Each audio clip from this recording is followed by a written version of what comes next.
تو میرا یہ خیال ہے، اور جیسے پہلے شہزاد نیّر صاحب بھی بات کر چکے ہیں کہ ان کی ہر لفظ نگینے کی طرح جڑا ہوا ہے، بالکل ایسا ہی اپنے ہے۔ مصروں میں، اپنے اشعار میں اس طرح سے ہے کہ وہ پڑھنے والے یا گانے والے کو بھی ایک اور لطف آتا ہے اس کو یعنی رینڈر کرنے کے اگر اندر۔ کہا جائے کہ ٹھہراؤ ہے، وزرداری ہے، تو یہ غلط نہیں ہوگا۔ لیکن علی بھائی، ہم تو سنتے ہیں، ہم تو سننے والوں میں سے ہیں، میں تو گو کہ خیر اسٹوڈنٹ ہوں، لیکن جو کلام پیش کرنے کی سعادت حاصل آپ کرتے ہیں اقبال کی، وہ جو ایک احساس ہے، وہ جو کیفیت ہے، وہ ضرور بتائیے گا، کیسا لگتا ہے آپ کو؟ ڈر لگتا ہے، پہلی بات تو یہ، کہ سید آؤ۔ واہ، اور کوئی زیر زبر میں، کیونکہ یہ وہ ہستیاں تھیں اور ہیں بھی ابھی بھی کہ جن کے لفظ کو پڑھنے کے لیے یا گانے کے لیے اس میں بڑا دھیان دینا پڑتا ہے۔ صحیح۔ کاف اور قاف، یہ دو چیزیں، ایک کاف تو ہے نا کتے والا، ایک کینچی والا کاف، ایسا ہی ہے، بالکل۔ تو اب یہ ہے کہ قہاری ہو، غفاری ہو، اب یہ میں کیا بتا سکتا ہوں آپ کو، ان کے بارے میں میرا اتنا نہیں، میرا مائنڈ وہ ادراک ہی نہیں ہے میرے اندر کہ علامہ صاحب کے بارے میں کوئی بات کروں، میری کیا اوقات کہ میں ان کے ساتھ یہ بات، بھی محبت کا یہ بھی ایک محبت انداز ہے، نا۔ یہ محبت کا عالم ایسا ہے، بڑا پن آپ کا، یہ تو آپ کی محبت، احترام اور آپ کی عاجزی اور انکساری ہے جس کی وجہ سے ہم آپ کے سحر میں بھی گرفتار ہو جاتے ہیں، جس عمدگی کے ساتھ آپ کوئی بھی کلام پیش کریں، اور بالخصوص آج کے حوالے سے۔ تو سر، میں آپ کی طرف بڑھتے ہوئے، اور مجھے ایسا لگتا ہے اگر ہم آج کی اس نشست میں اس حوالے سے گفتگو نہیں کریں گے تو مجھے لگتا ہے آج کی جو پروگرامنگ ہے وہ ادھوری رہ جائے گی، کہ اقبال کے کلام میں جو نوجوانوں کو شاہین کہہ کر مخاطب کیا گیا اور بڑے بامانی انداز سے مختلف جگہوں پہ، اس کے پیچھے جو فلسفہ اور آج بھی جو اس کی ریلیونسی ہے، کنسیڈرنگ کہ ہم یہ بھی بات کریں کہ پاکستان میں اس وقت نوجوانوں کی جو تعداد ہے وہ 50% سے زیادہ ہے۔ بالکل، بہت ہی اہم سوال ہے یہ۔ پوری دنیا کی تاریخ میں جب کوئی نیا مذہب آیا، نئی تحریک نے جنم لیا، کوئی نیا نظریہ سامنے آیا، تو اس نے نوجوانوں کو ایڈریس کیا۔ ہمیں اس کی ایک مثال ملتی ہے قرآن کریم میں، سورہ لقمان میں۔ سورہ لقمان میں حضرت لقمان کی وہ نصیحتیں ہیں جو انہوں نے اپنے نوجوان بیٹے سے کی ہیں۔ وہ ہم پڑھیں تو وہ آج کے نوجوانوں کے لیے بالکل سبق ہیں اور مشعل راہ ہے۔ اس کے بعد جتنے بھی مفکر اور فلسفی ہیں انہوں نے، اور شاعروں نے، جو مقصدیت والے شاعر ہیں، انہوں نے نوجوانوں کو اپنا مخاطب قرار دیا ہے۔ علامہ اقبال کا بھی یہی مسئلہ تھا، بلکہ انہوں نے لکھا ہے جب ڈاکٹروں نے ان پر بڑی شدید پابندی عائد کر دی تھی کہ آپ نے گفتگو بھی نہیں کرنی اور بہت ٹریول بھی نہیں کرنا، تو وہ مختلف تعلیمی اداروں میں جب ان کو انوائٹ کیا جاتا تھا تو چلے جاتے تھے۔ ان سے پوچھا گیا کہ آپ ایسا کیوں کرتے ہیں؟ انہوں نے کہا کہ میں زندگی بھر ایسا کروں گا۔ نوجوانوں سے بات کر کے میں یہ تصور کرتا ہوں کہ اگر کسی کے دل یا دماغ میں ایک بات بھی ٹک گئی تو وہ میں نیکی کا بیج بو رہا ہوں۔ جی اہمیت تھی نوجوانوں کی ان کی نظر میں۔ انہوں نے اردو، فارسی، انگریزی، جتنی بھی ان کی تحریریں ہیں، خط ہیں، نوجوانوں کو سب سے بڑا موضوع بنایا ہے۔ شاہین کی علامت اس لیے انہوں نے اختیار کی ہے کہ اقبال کا جو آئیڈیل نوجوان ہے اس میں یہ صفات ہونی چاہیے، بے نیازی ہونی چاہیے، بلند پروازی ہونی چاہیے، تیز نگاہی ہونی چاہیے، بصیرت ہونی چاہیے، وہ مردار نہیں کھاتا ہے، وہ دنیا میں اپنی مادی دلچسپیوں میں مگن نہیں ہو جاتا ہے، دور بین ہے، بہت دور اندیش ہے، اور بہت ہی شہنشاہ ہے پرندوں کا۔ ٹھیک، تو یہ ساری صفتیں وہ نوجوانوں میں دیکھنا چاہتے ہیں۔ انہیں ایسے نوجوان پسند نہیں ہیں جو آرام طلب ہیں۔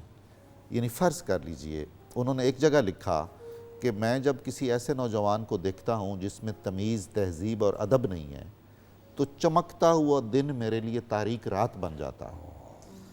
ہمیں تربیت کا ایلیمنٹ اب گھروں میں بھی اور درسگاہوں میں بھی کم ہوتا جا رہا ہے نا۔ ہم ڈگریاں اور مارکس لے لیے اور گریڈز لے لیے اور بس اس طرح کی ایک صورتحال پیدا ہو گئی انفارچونیٹلی۔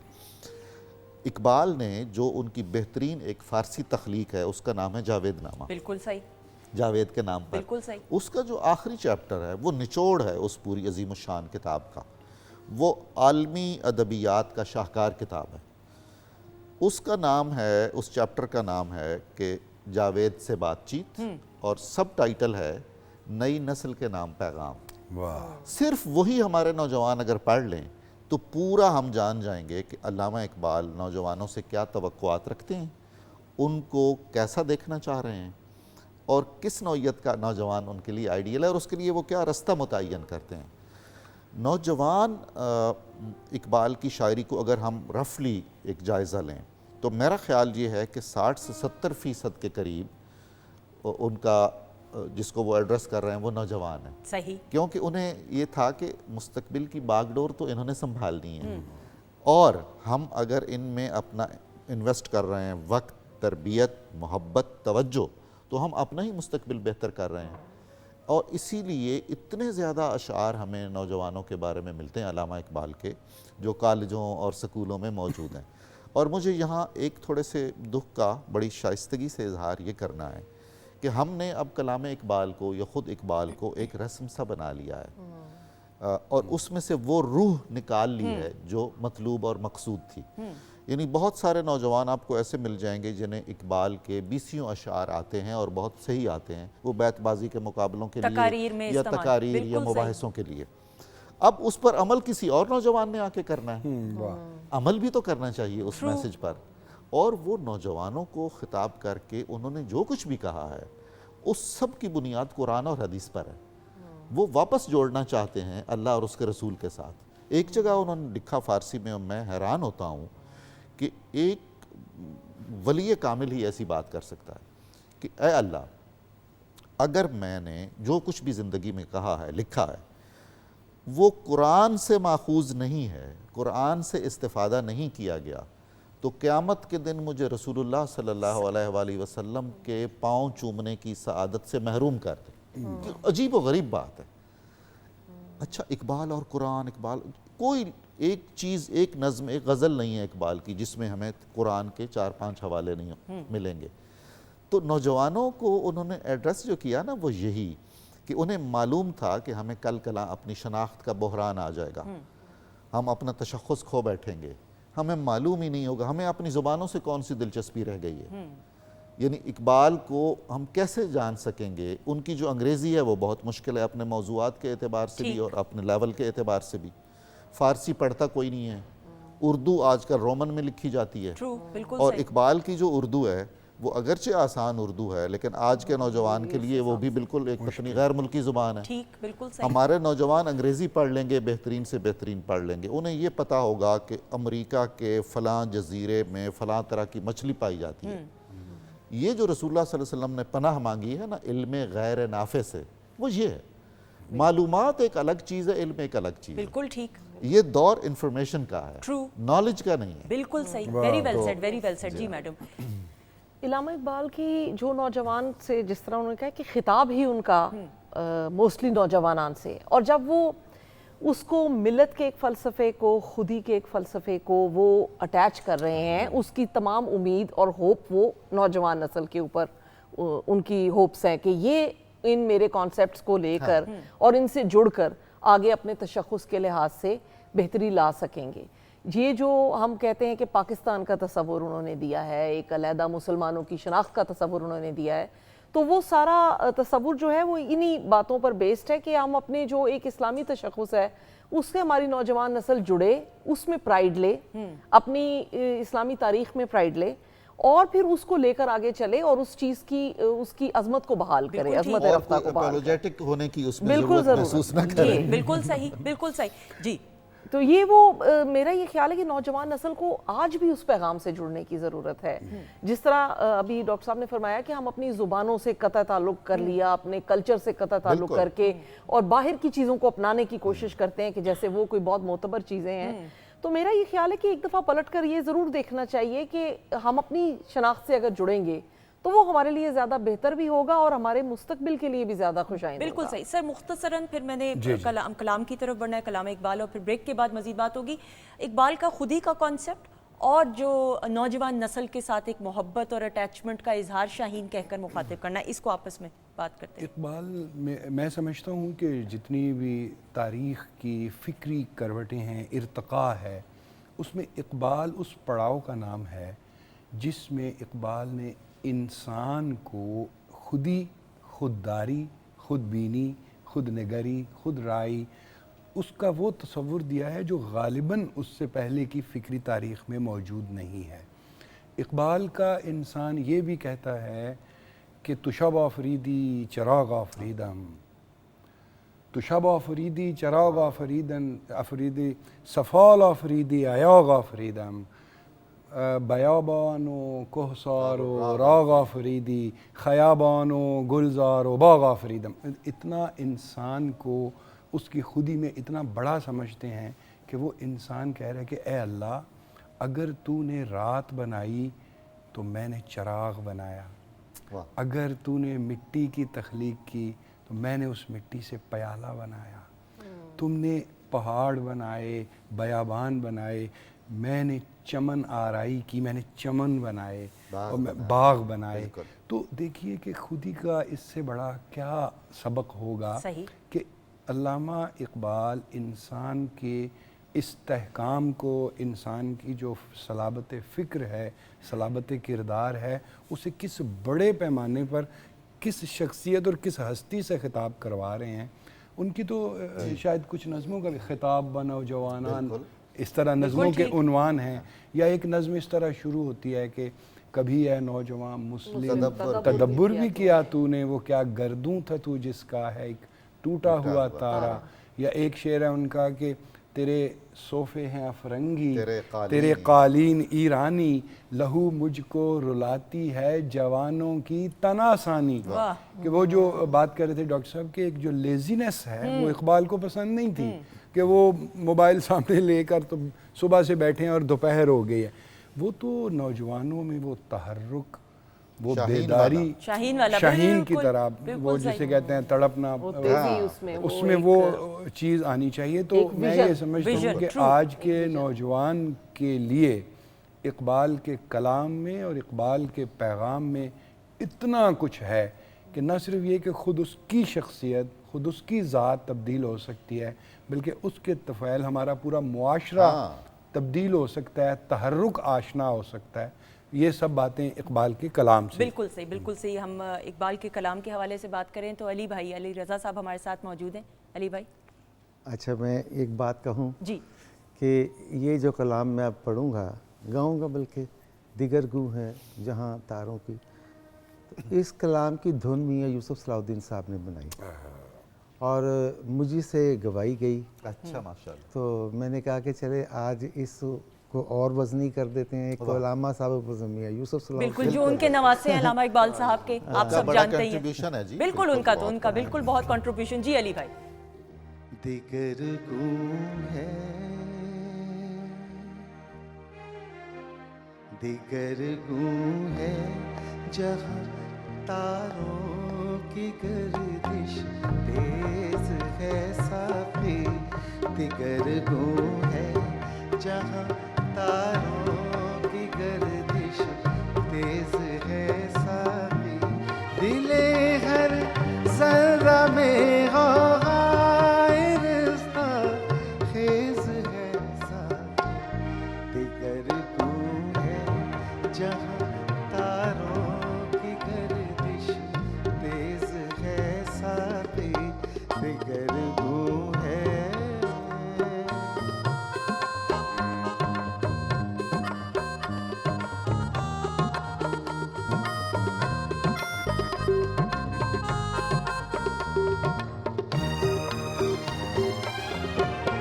متائے دین و دانش لٹ گئی اللہ والوں کی,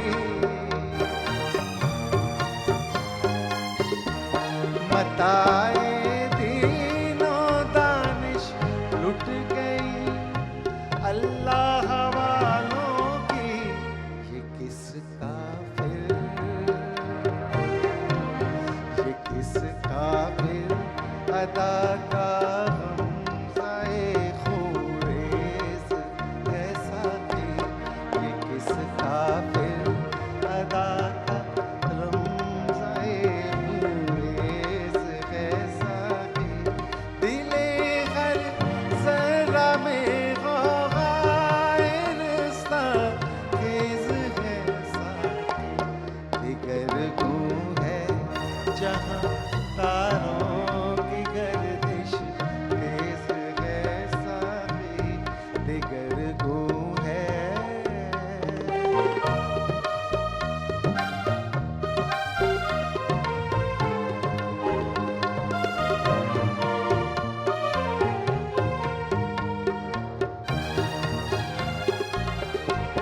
حرم کے دل میں سوزے آرزو پیدا نہیں ہوتا، حرم کے دل میں سوزے آرزو پیدا نہیں ہوتا، کہ پیدائی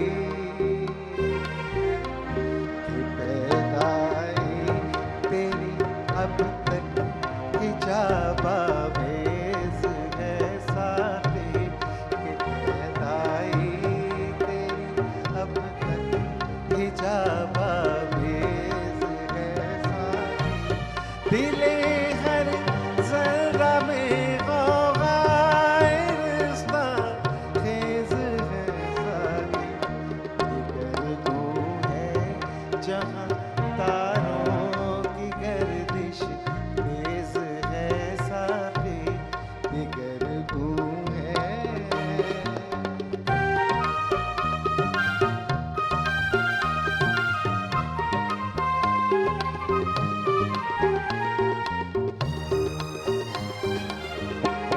نہیں ہے ناامید اقبال اپنی کشت ویراں سے، نہیں ہے ناامید اقبال اپنی کشت ویراں سے، ذرا نم ہو، ذرا نم ہو تو یہ مٹی بہت زرخیز ہے ساقی، ذرا نم ہو تو یہ مٹی بہت زرخیز ہے ساقی، دل ہر ذرہ میں غوغائے رشتہ خیز ہے ساقی، دیگر گو ہے جہاں تاروں کی گردش تیز ہے ساقی، دیگر گو ہے۔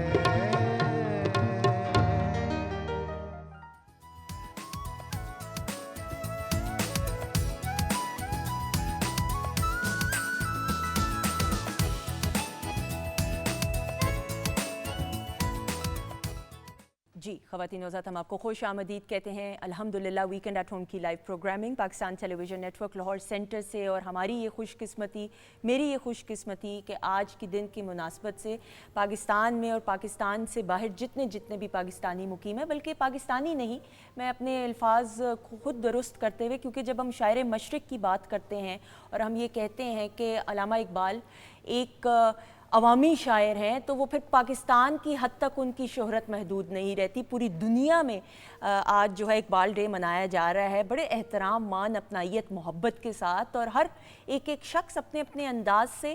علی رضا صاحب موجود ہیں، انہوں نے اقبال کا کلام پیش کر کے اپنے احترام، محبت کا اظہار کیا، جو اقبال کے ساتھ ہیں ہمارے معزز مہمان، جن کا تعارف میں دوبارہ ضرور کرانا چاہوں گی۔ پروگرام کے آغاز سے ہمارے ساتھ موجود ہیں پروفیسر ڈاکٹر معین نظامی صاحب، سائمہ آفتاب صاحبہ، شہزاد نیر صاحب ہمارے ساتھ موجود ہیں، اور اپنے اپنے انداز سے سر آبویسلی موضوع ایسا وسیع، ایسی شخصیت پہ بات کرتے ہوئے کہ ہم وقت کا پتہ نہیں چلا ہے، گو کہ ہم انصاف نہیں کر سکتے بالکل بھی، لیکن ضرور یہ بات کرتے ہوئے کہ جس طرح علی رضا صاحب نے بھی بریک پر جانے سے پہلے، ہر ایک کلام جو ہے اقبال کا وہ اتنا سب پاورفل ہے کہ اپنے سحر میں ایسے گرفتار کر دیتا ہے، اور یہ رسمن جملہ ہم قطعاً استعمال نہیں کریں، اس سے نکلنا بڑا مشکل ہوتا ہے، چاہے جن کو سمجھ بوجھ ہو یا نہ بھی ہو، قطع نظر اس کے۔ بالکل ایسا ہی۔ دیکھیے مسئلہ یہ ہے کہ اب علی رضا صاحب نے جو کلام پڑھا تھا، اس کا جو آخری شعر مقطع، نہیں ہے نا امید اقبال اپنی کشت ویراں سے، ذرا نم ہو تو یہ مٹی بہت زرخیز ہے ساقی۔ بات یہ ہے کہ انسان نفسیاتی سطح پر سہاروں کا محتاج ہے، اور امید اور روشنی کی کرن اگر اسے نظر آئے گی تو وہ اٹریکٹ ہوگا ادھر۔ اچھا، ایک وقت فرد پر بھی آتا ہے، معاشرے پر بھی آتا ہے، قوم پر بھی آتا ہے کہ جب وہ یوں محسوس کرتی ہے کہ each and everything is lost. ایسے میں ہمیں جو الہامی کلام ہیں، یا ان شعراء کے جو انسان دوست شاعر ہیں اور تہذیبی اور ثقافتی شخصیتیں ہیں، اور ان کے پیغام میں امید ہے اور روشنی ہے، وہ کشش کرتے ہیں. یہی مسئلہ ہے. اب پاکستان میں جب بھی شعر پڑھتا ہوں میں پاکستان کی صورتحال اور برین ڈرین اور دیگر تمام معاملات کو پیش نظر رکھتے ہوئے پھر آخر میں وہی آتا ہے کہ اقبال کہتے ہیں نہیں ہے نا امید اقبال اپنی کشت ویراں سے, میری کھیتی جو اجڑ گئی ہے ویران ہو گئی ہے, میں اس سے پھر بھی مایوس نہیں. کیا کہنا, مٹی میں کوئی کمی نہیں ہے, ایسا ہی ہے, جو ہی ذرا نم ہوگی تو نئے سرے سے ہری ہو جائے گی. تو میں تو عہد حاضر میں اقبال کی سب سے بڑی ریلیونسی یہ ہے کہ وہ انسان دوست ہیں اور امید کا پیغام ہے اور محبت کا پیغام ہے اور وسعت کا پیغام ہے ان کے ہاں, اس لیے ہم ان کو یاد کرتے ہیں. بالکل صحیح. میڈم اپنے انداز سے آپ بیان کرتے ہوئے, اور آپ شاعرہ بھی ہیں, تو ضرور چند اشعار ہم آپ سے سننا چاہیں گے. میں اپنے شعر پیش کرنے سے پہلے یہ ضرور کہنا چاہوں گی کہ جب بھی آگے شاعری ہو رہی ہے مجھے یہ لگتا ہے کہ وہ موضوعات کہیں نہ کہیں پہلے علامہ اقبال صاحب کے ہاں اس سے بہتر اور اس سے بہت ہی بلندتر سطح پہ شاید برتے جا چکے ہیں, اور ہم اس کو ٹچ کرتے رہتے ہیں کیونکہ ظاہر ہے اس سے آگے ہم رہنمائی لے کر چلتے ہیں.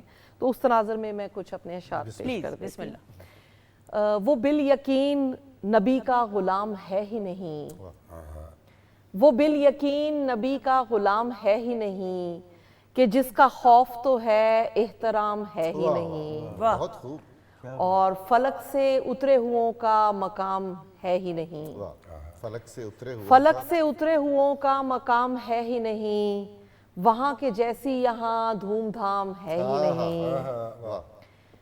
اور یہ ایک بات مسلسل مجھے ستاتی ہے, یہ ایک بات مسلسل مجھے ستاتی ہے, حقیقتاً تو کوئی بھی نظام ہے ہی نہیں. کیا کہنے, بہت خوب. بہت شکریہ. عجیب تر ہے بھری کائنات کا منظر, عجیب تر ہے بھری کائنات کا منظر, شروع ہو تو کہیں اختتام ہے ہی نہیں. بہت خوب. شکریہ. جسے مٹانے کی دھن ہے نہیں وجود اس کا, جسے مٹانے کی دھن ہے نہیں وجود اس کا, جسے اچھال رہے ہو وہ نام ہے ہی نہیں. کیا بات ہے. بہت شکریہ. اور میں فکر مند نہیں ہوں کہ یہ بساط جہاں, کیا بات ہے. میں فکر مند نہیں ہوں کہ یہ بساط جہاں کسی کا ہوگا میرا انتظام ہے ہی نہیں. اور شکست و ریخت پہ فوری نہ رائے قائم کر, سبحان اللہ, بہت خوب. شکست و ریخت پر فوری نہ رائے قائم کر, نمو کی شرط ہے یہ انہدام ہے ہی نہیں. پھر وہی علامہ اقبال کے اشعار سے میں کہوں گی کہ انسپائرڈ ہے یہ. اور لاہور کی آج کل سماگ کی جو سچویشن ہے اس پہ میں ایک اور شعر کہہ دوں گی کہ نگلتا جاتا ہے کارِ ابس میرے دن رات, نگلتا جاتا ہے کارِ ابس میرے دن رات, کہ شور شہر میں کچھ لطف شام ہے ہی نہیں. اور وہ بال یقین نبی کا غلام ہے ہی نہیں, کہ جس کا خوف تو ہے احترام ہے ہی نہیں. بہت خوب. کیا کہنے, بہت خوب, بہت خوب سر. شکریہ. یہاں عام طور پہ جب اقبال پر بات ہوتی ہے ان کی نظم نگاری پر تو بہت گفتگو ہوتی ہے طول طویل, لیکن عموماً ان کی غزل گوئی پر بات نہیں ہو پاتی, اور یہی آج کے پروگرام میں بھی ہوا. ایک دو جملے خراج تحسین کے طور پر حضرت علامہ اقبال کی غزل گوئی کے اوپر. اقبال نے, میں پوری ذمہ داری سے یہ بات کر رہا ہوں اور دیانتداری سے بھی, کہ اقبال نے غزل کا ایک ایسا اسلوب وضع کیا جس کے موجد بھی وہ خود ہی تھے اور خاتم بھی وہ خود ہی تھے. بے شک ایسا. ان کی غزل ما قبل غزل سے بالکل مختلف ہے, اور ان کے بعد آنے والے بھی غزل کا وہ انداز اختیار نہیں کر پائے جو اقبال کا ہے. یہ بہت بڑا خراج ہے. تو غزل کے اسی اسلوب میں جو جس طرح نظامی صاحب فرما رہے تھے کہ نا امید نہیں ہونا چاہیے, بہتری کی جو امید ہے وہ ہمیشہ آنکھوں میں خواب بن کر سجی رہنی چاہیے. اس کے حوالے سے غزل کے پیرائے میں کچھ اشعار. خاشاک ہو کہ سر و سمن دیکھتے رہو, خاشاک ہو کہ سر و سمن دیکھتے رہو, گر جاؤ بھی تو خاک چمن دیکھتے رہو, گر جاؤ بھی تو خاک چمن دیکھتے رہو, اپنی اڑائی دھول نہ اپنے ہی سر پڑے, اپنی اڑائی دھول نہ اپنے ہی سر پڑے,